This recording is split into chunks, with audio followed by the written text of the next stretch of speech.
Osmanlı şairi Yusif Nabinin belə gözəl bir beyti var. Mehrab-ı əbroyen nədən girdi dü çeşmi, bilməzmi sükarayən namazın yeri yoxdur.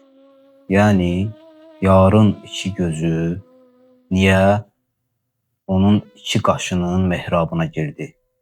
Bilməzmi ki, sükaraya, yəni məstlər üçün namazın yeri yoxdur. Yəni, sərxoşlar üçün namaz qılmağa icazə yoxdur.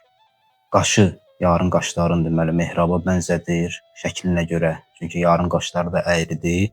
Mehrab da məsciddə oyuq formada olur və yarın gözlərini də məstlərə bənzədir. Yəni süzgün baxışlarına görə yarın gözləri burada təşbih olunur sərxoşlara.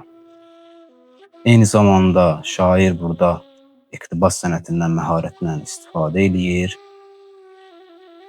Qur'an-ı Kərimdə belə başlayan bir ayə var ki: "Ya eyyuhellezine amenu la taqrabus-salata və antum sukara hatta ta'lamu ma taqulun."